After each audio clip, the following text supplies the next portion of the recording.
morning, my friends and fellow VEDSies, and thank you for your patience with me. In case anyone was curious, chronic pain is a bitch, and that's why this is coming out today instead of yesterday. But we did it. We did the dang thing. We VEDSed.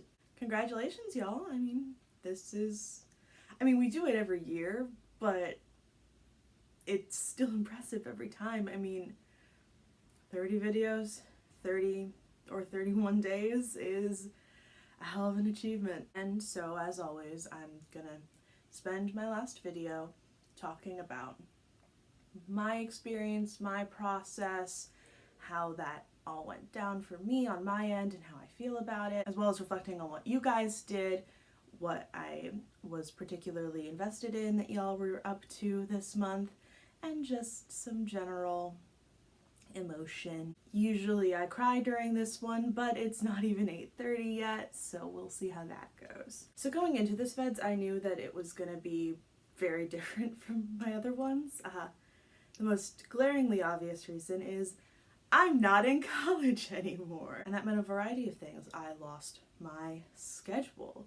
I lost my living space where I was on my own. I lost my filming locations. I mean, I haven't gone outside much this VEDS, specifically because I'm not in Berea anymore. But the most important of those was the schedule aspect. I'm one of those people who I would rather be slammed than have only one thing going on, because if I have just one thing, I will procrastinate it for as long as I can get away with.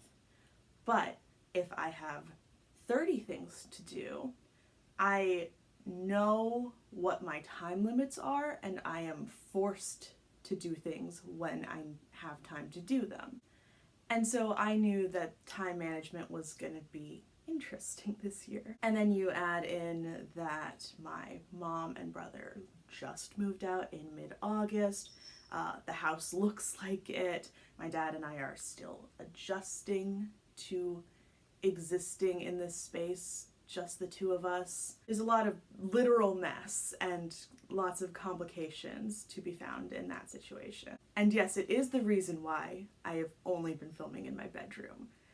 This is not a neat room, but it is infinitely better than the rest of the house. And so I knew that if I was gonna get shit done, I needed to work ahead and have things ready so that when I did have the inspiration and the moment, I could really take charge and make shit happen with it. Like, by late August, I had the theme, I had my main video ideas, I had backup video ideas. I had written out when I wanted to do response videos, when I planned on making my challenge videos. I had days that I left intentionally blank for additional responses and challenges. I had scripts, I had outlines. It was very different from my usual fare, but I think it worked out well. Of the main ideas that I had, that I started out with, the ones that I really went for, only one of them I didn't end up doing, which was the best electric guitar intros video. I had intended on doing that this week, but a myriad of things were going on and I just didn't like how it was turning out. I didn't feel like I was saying many interesting things, and I just didn't have enough time in the month to dedicate to it. Maybe I'll revisit it at some point if people are genuinely curious, but it wasn't working out and I just cut my losses there, like Warner Discovery. Sorry, I watched a 30-minute video last night about how the Scooby-Doo and Crypto 2 movie that was, the information was data mined about, is probably never gonna happen. That didn't explain or justify anything. I think that made that more confusing, but I'm probably going to keep that in because Scooby-Doo and Crypto 2 is a really fun phrase to say. But yeah, I just didn't really have the time to dedicate to that particular idea. And I've sort of alluded to the main reason why. I got a job. And if you think I sound confused, It's because I am. I was literally in the middle of filming one of my videos. I think it was day 9, but I was like quite literally filming, and my dad called me being like, hey, go to the airport, Marie wants to see. My dad's company is based at our local county airport, and Marie works at one of the other parts of the airport. I've been around that whole area since I was little. That's where I sold Girl Scout cookies. Still didn't expect to just randomly be like, oh, employment. And yet. So yeah, the past couple weeks on top of VEDS, I have also been training for customer servicey front desk stuff over there, where the passengers come and go, where catering and rental cars get picked up, pilots hang out at our place, planes get fueled, de-iced, all that good stuff. Yeah, it's totally a nice little gig. I just definitely didn't expect it, and it definitely made VEDS more interesting. It's really exciting, and I'm really happy with it, and I'm excited to get to do my shift, because it's just gonna be like Sundays all day, like 8 to 6, and then get home, eat, and play D&D, which is ideal for me. But training is a lot. It takes a lot of social battery, it takes a lot of energy, and so filming after that is tricky. But with all that being said, I'm pretty happy with how this VEDS turned out. Abby, at one point you challenged us to talk about a video or a couple videos that we are proud of that we've made in VEDS. And I did genuinely try to do that. I did genuinely go through and watch a bunch of stuff and try to find something, and I was not really able to do it. To me, the VEDS videos are like notes in a song. I'm not proud when I can sit down at an instrument and play one note. That is not an impressive task. What's impressive is following it up with another and getting the rhythm right and making them all flow together into a song. That is the thing to be proud of. I'm not proud of the videos, I'm proud of the VEDS. That being said, I think this is probably my most cohesive VEDS so far. I had a theme, I stuck to it, I pretty much stuck to posting a video every day, and I think all of them are decent to good. This was not a year where there was a super high, no ABBA video, no Beauty and the Beast ride reaction type things, but I think that all of the videos I put out were good. I had plans and I was able to stick the landing on pretty much all of them, and I was still able to adapt and flow, and I had a lot of videos that were not planned at the beginning of the month, but I think they don't stick out so much. You know, D23, Grandpa's Cheese Barn, those were not videos I had set out to make at the beginning of the month, but I think the flow of the month is better than a lot of my past VEDS is. Plus, I don't think I cried on camera at all this VEDS, which is a first. But I am not the only VEDSie. Let's talk about all y'all. Starting with my brain twin. Abby, how the fuck are you so good at this already? This is only your second VEDS, and I know I said the same thing about your first VEDS, but that's because it's true. You are already so fucking good at this. I know that plans changed throughout the month for you because you said so. However, even your videos that were like last minute or big change videos were still conceptualized and executed on a high level, so that if I didn't know, I don't know if I would have been able to guess. I'm just constantly blown away by you. And it was tricky figuring out what my favorite video of yours was. I had a few, but I think I'm gonna have to go with the thinking about my funeral video. I had been following that thread of conversation and trying to figure out how to make the brain spaghetti into words, but the way that you were able to differentiate between demanding that people mourn you a certain way versus demanding that people continue to respect you after you're gone totally blew the whole thing wide open for me. I think about the future a lot, including that part of the future. I have bad health, and depending on how you look at it, either very good or very bad luck. And so that video weirdly did actually put my mind at ease about some of the thoughts I've had regarding that. I'm not gonna do alphabetical this time, I'm just gonna bounce around in a way that makes more sense. Jeffrey, when you mentioned the not wanting to comment on people's videos because you don't want to comment more on one person's than another and you don't want anybody to feel slighted, this is big mood time, because I do everything in alphabetical order so I don't accidentally offend anyone. But fuck it, we're fine.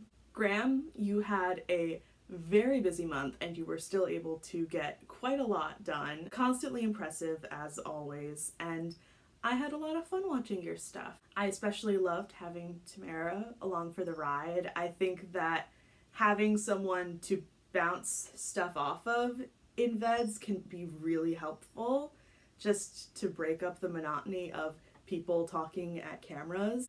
And having her sort of poking fun and discussing the places and all of that with you was a really nice touch to this VEDS. And I always love seeing all of these different adventure places you go to. I've never been to Canada, and so all of it's new to me. So given all of that, I don't think it will be a shock that my favorite video of yours was the Edmonton Mall video.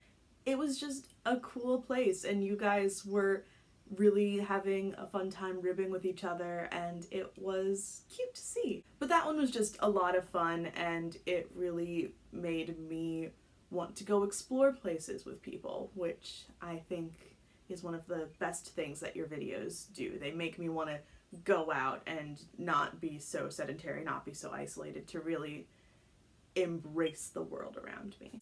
James, I had a really fun time with your videos this year. I think that a lot of your videos were definitely like in the center of the Venn diagram. If this is your interest and these are my interests, all of your videos were pretty much in here, which was really fun for me because I love geeking out with you over these things, because you look at them in a different way than I do, but you also clearly love these things like I do, and so getting to sort of have that is very fun. I'm doing a lot of finger motions today, not sure what that's about.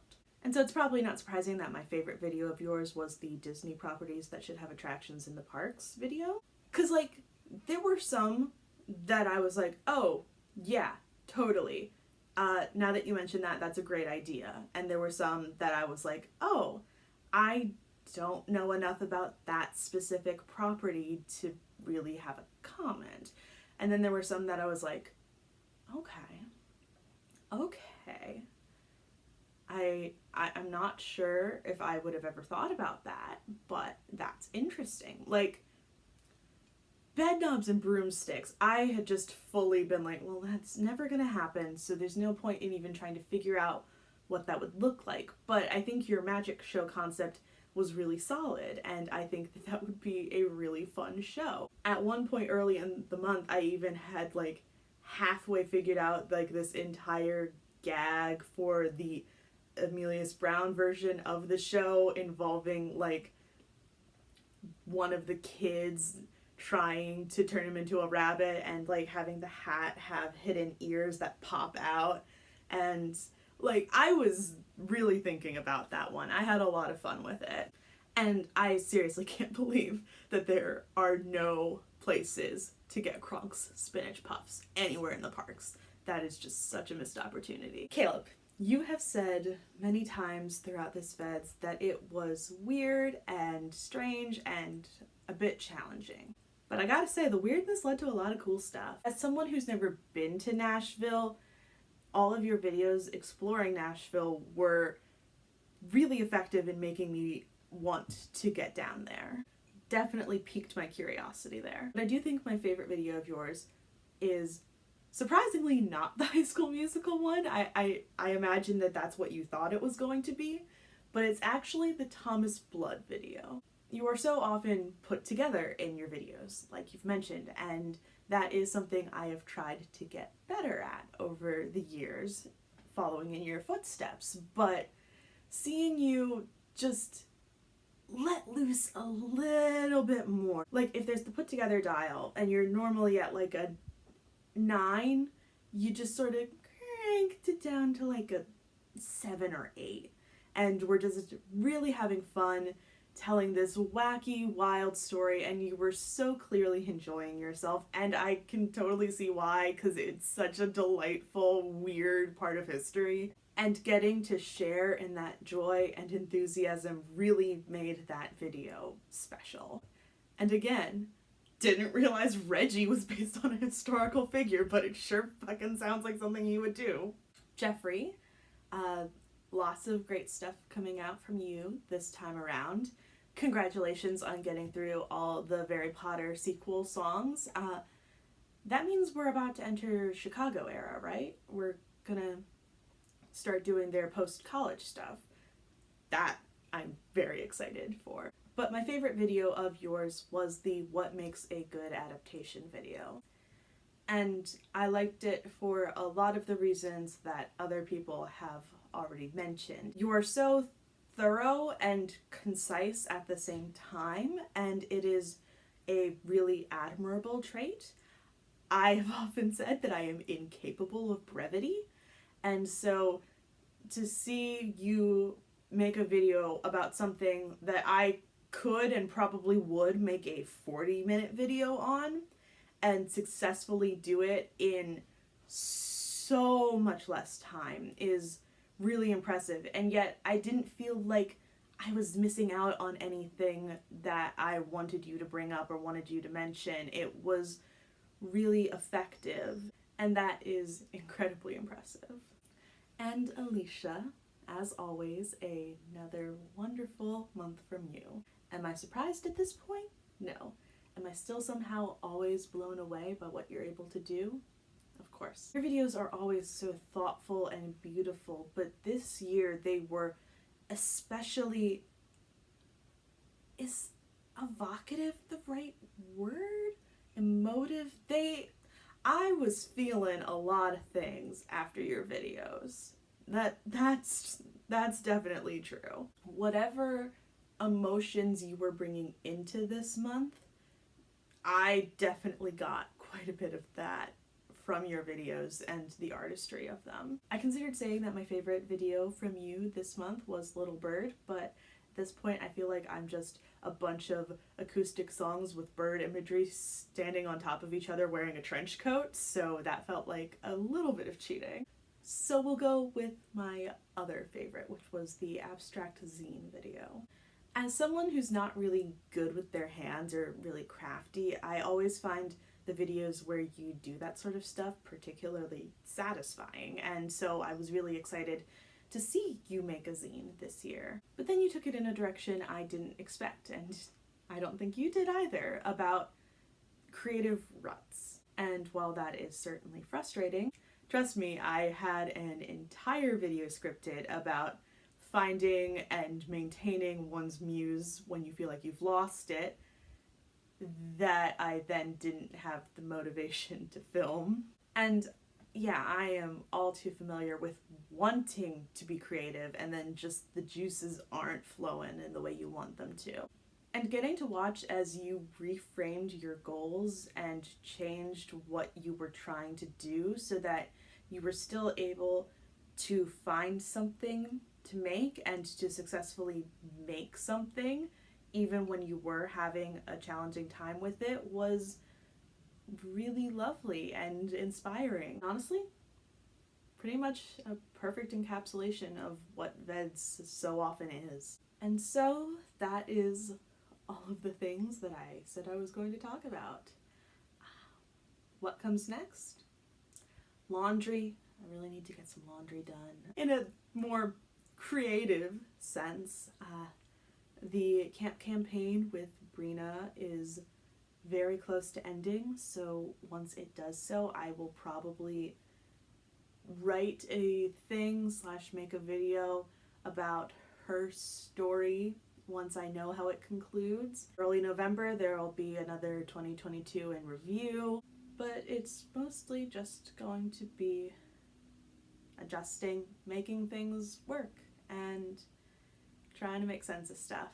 And while it has been a wonderful, wonderful ride, and I love VEDS every year, admittedly I am excited to take a break. But even as I say that, I know that I'm probably gonna be like in the voice chat of D&D tomorrow night, like crying because I miss everybody so much. That, my friends and fellow VEDSies, I'll see you next time.